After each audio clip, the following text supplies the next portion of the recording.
Hey, we're the Runarounds, and we're hanging with Rob on Front Row Live! Woohoo!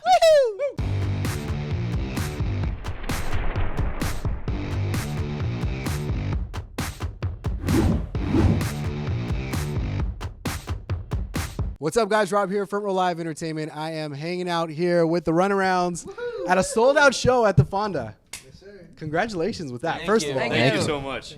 What's up, guys? How are you guys? You guys have been nonstop since September. I feel like it's been tour, and more tour. so what has that been like? And being able to kind of just keep it together. It's been fun, man. We've had nothing but fun since the show came out.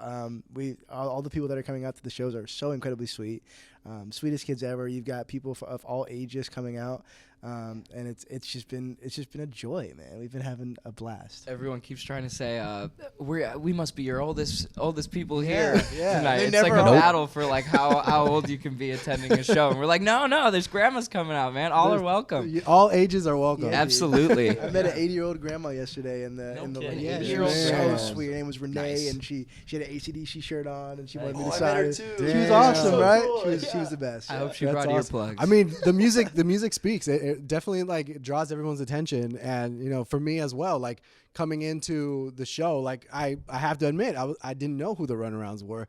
The show happened, but while I'm watching the show, I was singing along to the damn music, like not even knowing who you guys were, and I was like, this is really good. So the fact that kind of happened, September rolled out, the traction started to happen for the band. You guys went on tour and started doing everything. Like, how would you say that helped you kind of challenge yourselves a little bit more in the creative process and in the touring cycles? It's definitely hard to like go from people seeing you on a TV screen to seeing you in real life, and how you like try to balance that out, because it's like we're not TV characters, we're real people in a band, but you still want to give some service to people who watch the show and stuff like that. So it's like we try to incorporate some show moments into like we come out to Enter Sandman every night, just like in the show. And I'd say that's probably the most like creatively challenging part of it, trying to put together a nice set list and who are we going to bring out on stage and stuff like that. It's enjoyable though. I think Very enjoyable. There's like not many opportunities to like just bring like your friends up on stage to like either have fun or sing, and so like we've kind of had a bunch of the cast members come out and just hang with us on stage during the show, so it's a joy to do that. Yeah, I've had people, in saying hi to people online, I've had people be like, you exist, like you're right in front of us, and what the heck is going on here? And it's funny because we're walking this fine line, as the guys are alluding to, of are we a fictional show? Are we a real band? And the answer is it's both. Like it's nothing but itself, and it's funny to see people kind of grapple with that. As we are as well. We do, yes. Yeah. We don't have a short way of telling the story even ourselves, but it's a fun sort of medium to share the whole story with.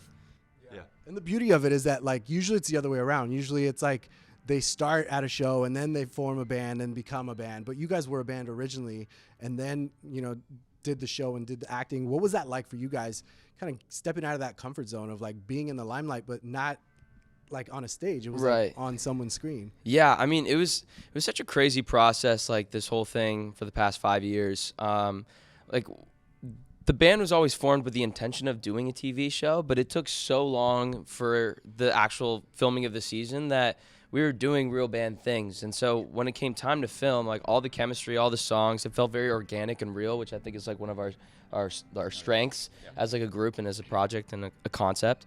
And I don't know, I think that is a big draw for the audience, like it's a fictional story, but like all the things that we're acting, it's like we can draw from stuff in our lives, so we had an amazing acting coach, Russ, who helped us through a lot of that stuff. The man. Yeah. And just like reminding ourselves that like to put the truth and the honesty into our characters and stuff, because they're kind of based off of the band thing, which we started out doing for several years before the start of the show. And you mentioned acting coach, but what about vocal coaches?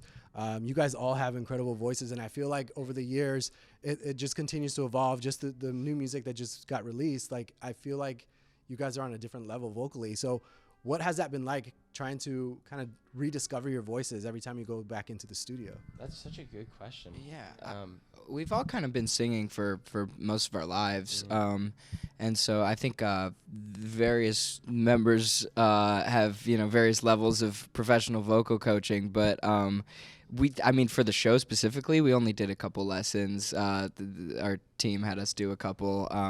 They were but, too expensive.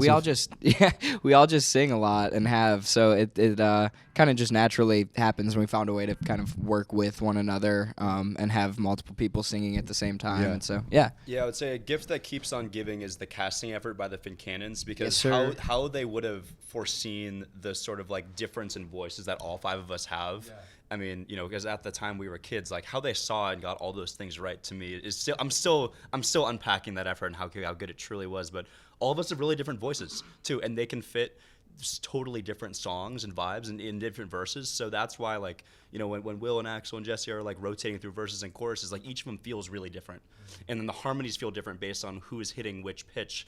And thus, there's like so many more different instruments we can use when we're using all of those flavors in different ways. Yeah. So. Yeah, it's really fun doing the math on that when we're like, organizing songs, etc. I want to dive in and talk about Chasing Good Times, because it's a sound that I grew up listening to. I love like the punkier, grungier type of sound. This is something new for you guys compared to like that album for the show. But, take me into that session and that process of kind of discovering this new sound and recording this new sound, because you're, again, going back to the vocals, this is where I felt like you shined a little more, because like it was a different way of singing. It was a different way of like getting your voice out. What was that process like? It was a special day for us. We were in Nashville with Brad Schultz from Cage the Elephant, who is an absolute hero of ours. And so we were initially just very stoked to be going into a studio session with him. And when we came in, he had the idea for the chorus, the kind of the primary motif of Chasing the Good Times. And we loved it, man. So we ran with it immediately. It pretty much fleshed out the entire thing that day. And it just, the song came together quick. He has his fingerprints all over it, and we adore it. It felt so awesome to work with Brad. While we were writing it, I just had all the Cage the Elephant songs that I have loved for my whole life just spiraling around my head. Like the verses are like very inspired from they have a song called Around My Head. And then I went for like a really deep fuzz guitar, and Brad had like a baritone guitar that I was able to use. And they have stuff like that. I'm like, I want to say like Aberdeen has like a thick fuzz guitar on it. Yeah. It's also like that one. Sun went down over Pompeii. Yeah, but we just had them all circling through our heads, and so it's a very like Cage the Elephant feeling kind of song, and I'm so happy that we just had that experience. Yeah, and I think just one more thing to add, one of the beautiful things about like collaborating with someone like Brad is just getting a new perspective. We've had so many amazing people help us out in the studio and in writing sessions, and they've all kind of like continued to add a different piece of the kind of sonic story that we're trying to tell. And maybe in season 2 we might do more songs that are similar to Chasing the Good Times. Like stepping into a new studio can be so inspiring. There's tucked piano in there that I was able to track, which is so fun. It was great. Will on piano. So like Getting new some spaces, Bond new Me. people. It's just like it's cool to kind of continue that journey. And we're very grateful for Brad for being a part of that. And shout out Jeremy for absolutely, dude, Jeremy's incredible the boy, engineer. man. Yeah. Yeah. Bond Me. Can you dive a little more on the vocals for this song in particular? Just because I said, like, I feel like you sang differently this time around. You tried something different. Is that safe to say? Yeah, for sure. I think I remember we're definitely yelling a lot more. Yeah, and I remember Brad saying on the pre-chorus from the control room. Yeah, it needs more energy. We were singing it, and he was like, "Yeah, do that like Angrier, harder though, yeah. angrier." And so we did. It was kind of a low vocal range, and so we had to push a little bit more than we usually do, kind of when we're down there. But he was trying to get the best out of us, and I think we were inspired too, just because of how much we look up to that band. I was ready to hear a growl, to be honest with you. I was like, it's getting there. It's getting there. Well, we'll do some of that tonight. Yeah, absolutely. That's awesome. What about the drums? How did that new sound kind of impact the drums? Because now you get to play harder and faster and Absolutely, heavier. dude. It was such a funny day for me. We we tracked the drums and the cymbals separately, which I've never done that before. It was kind of a new approach, but it was the idea of Brad and Jeremy. So it was interesting for me to like. My part's very simple. I kept it just very straightforward, just playing for the song, nothing flashy. But yeah, I played the drums first, and we removed all the cymbals. And I was just kind of hitting them like in the air, and then we flipped it all around and just kind of had all the cymbals. It was such a weird experience for me, completely new. And like I feel like I've been drumming for so long that like finding something new in drumming is like kind of it's fresh for me, you know, like trying a different approach, outside of just trying different genres, of course, like having a different way to approach like the normal drumming that I do was really refreshing for me. And it sounds really good on the record. I don't think there's anything normal about your drumming, for starters. That's kind of you, man. Breaking Thank you, 10 sir. sticks in sound check. Yeah. It's a really fun day. Would you say that this new sound kind of impacted like moving forward, like new ways of not just like the new music that you'll be releasing, but like just new ways of recording, new ways of approaching the songwriting, the vocals? Definitely, because we didn't have a prompt for a plot of a TV show on this one. You know, it's like, oh yeah, let's go. No, with the songs for the TV show, a good chunk of them, Jonas, the director, he would come to us and be like, "Hey man, we're gonna do, Hey man. Hey- Hey man. hey." Spot Hey on. guys, we're gonna do. I need a song about this for this character, you know, and in some ways that was helpful, because it would guide us to write songs, you know. So it's very different not getting so used to writing songs for plots and then going into the studio and be like, what do we write about, you know? Excuse me, pardon my French. What the absolute freak do we write about? Yeah, right. Yeah. But no, it came out good. It's very fun to play live. It felt great to play it, and with these new songs, it's nice to play them live, you know. Thinking about future songs and stuff outside the soundtrack. Now that we're on tour and people are kind of listening and joining in on the vibe, it gives us more options and the luxury of like going to cooler studios and working with more people and get like being together more frequently as well. Because when we were trying to get this stuff off the ground, it was very like pieced together. We'd have like small spurts of, okay, we're gonna write this, we're gonna write that, but now there's less stakes, I guess, and we could just have a lot more fun with it, and see what lands and see what people are liking. At the same time, I kind of want to dive in and talk a little bit about the pressure of like writing on set, especially for this. You said soundtrack, and it blew my mind because I think of it as an album, like, Sure, yeah. and it's crazy, like, awesome. but that's the reality of it. Right. So writing this record on set, like, how much pressure did that have on you guys to be able to not just get that music out, but just like make sure that the lyrics are great? Yeah, I mean, it helps that we had like a lot of time in between us getting casted and us filming the thing. We've kind of talked about it before. There's been several different kind of methods that we've come to like landing a song on the show. Some of the first couple songs we kind of just wrote, and Jonas really liked them, and the writers kind of figured out a way to incorporate them. So that's like Senior Year, Beautiful Stranger, Sophia, Funny How the Universe Works, Wash. But then as we started moving closer to filming, there definitely was that pressure where we were just kind of churning out, like throwing darts at the wall, seeing if we can hit any bullseyes. But it was a cool challenge, to I think as musicians that pressure is really good creatively sometimes, and I think that we had some really awesome results from kind of like the director Jonas kind of getting on. It's like, we need this. Do this one better. This one doesn't work. Like it's cool. Like I feel like not a lot of musicians get that experience. Bit of a songwriting boot camp.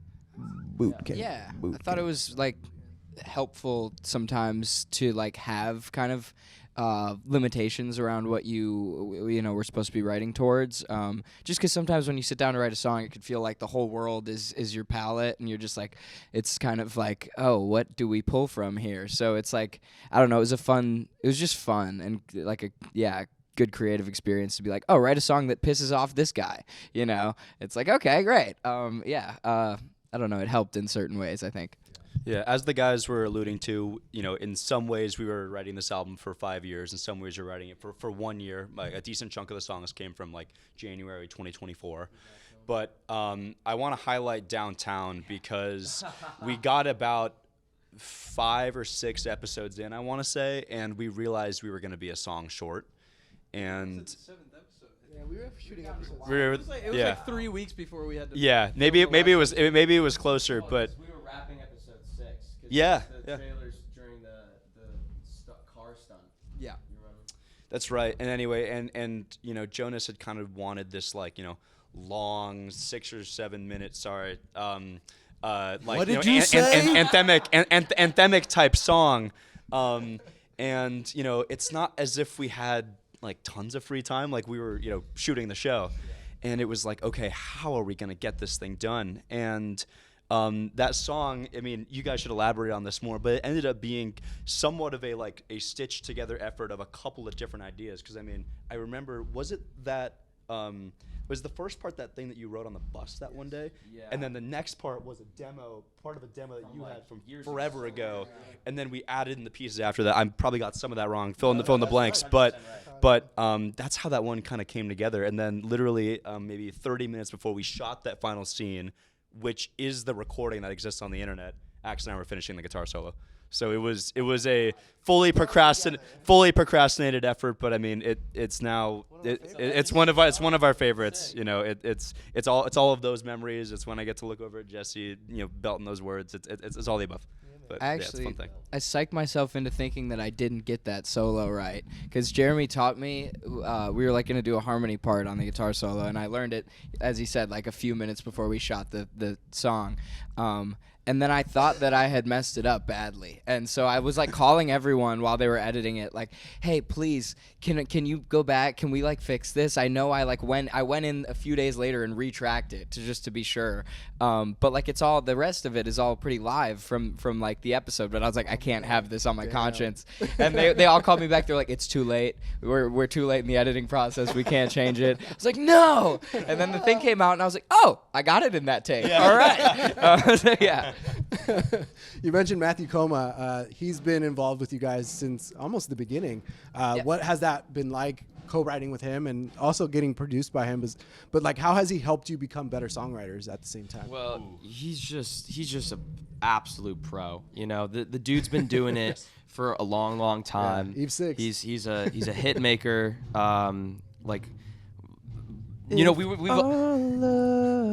We've been listening to his music without like realizing it's his music, like all throughout our childhoods. And he's just got such good taste and such good tact in the writing room.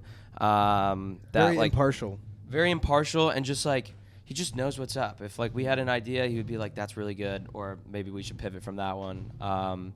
He's just also like, he's kind of like the dude you want to be when you grow up. He's such a role model with how he carries himself, and his family and his career, and his band, Winnetka Bowling League.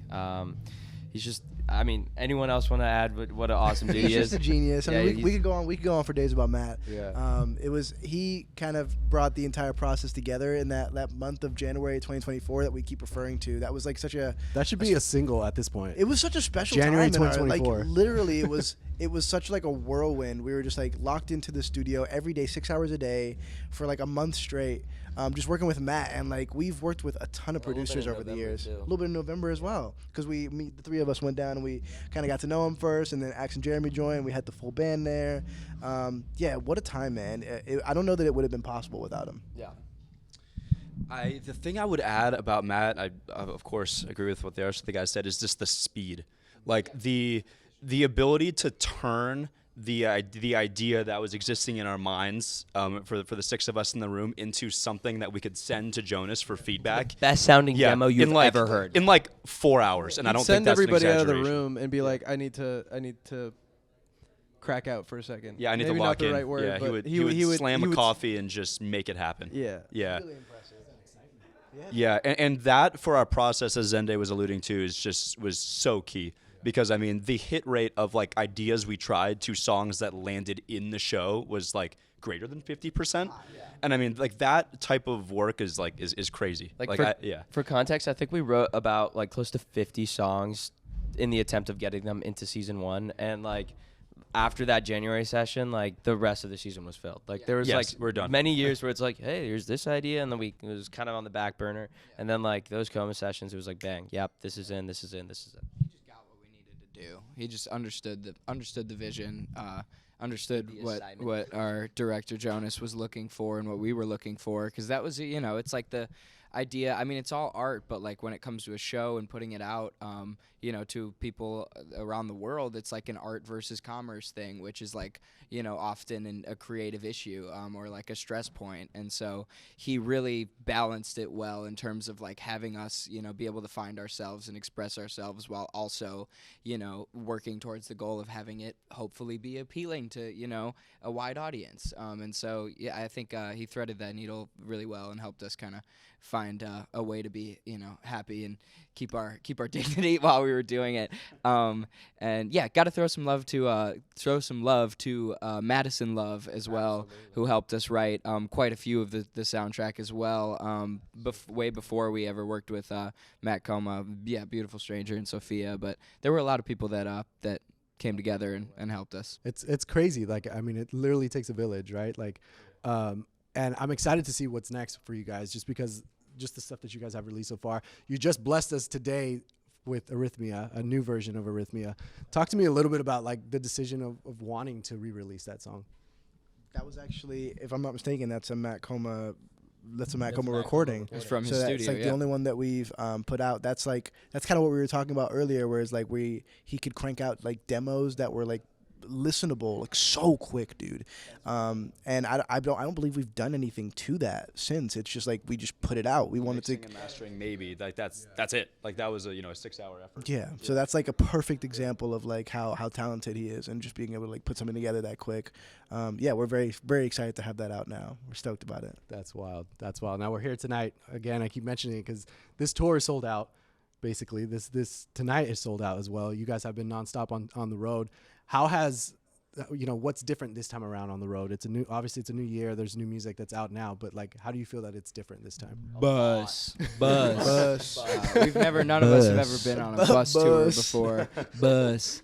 So we're driving this bus. No, Brian's driving the bus. Shout out Brian. And yeah, it's been great. I mean, like to be able to like sleep at night while you're driving to the next city, as opposed to getting to the hotel at 2:30 and then it's like checkouts at 10 and you got to leave at 7 anyway because you got to drive to the next. It's just I think we're all healthier.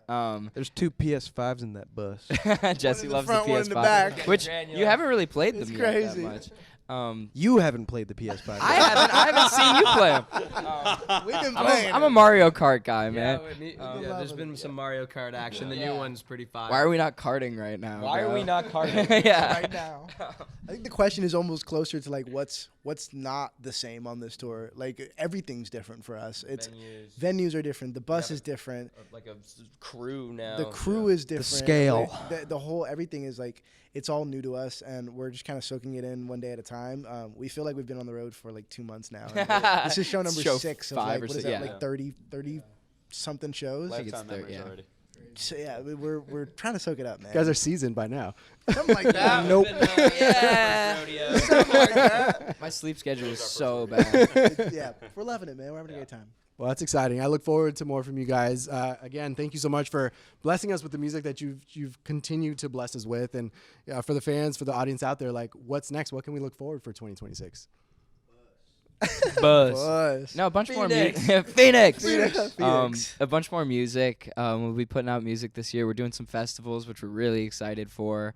Bonnaroo, Jesse's always wanted. I mean, we've always wanted to play it, but Jesse's been talking about it for years. So yeah, festivals and music, and fingers crossed, maybe we'll get to shoot a whole nother thing, man. I'm Yeah. crossing my fingers man. so We'd love damn to do hard this right all. Some now. more insight after this one. Like I said, I didn't know about the Runarounds until I watched the show, and then I was already singing along. So I'm sure everybody else felt the same exact way. you're the man. So It means thank the you world, guys. dude. Thank you for your time. I can't wait to see you guys out there tonight. If I go out there singing and crying, I'm sorry. But But we need it. We Oh need it. man, bring the energy. But you guys be sure to check out the Runarounds. They're currently on tour now, and thank you for watching here on Front Row Live. Front row Thanks for having live. us. Front row live.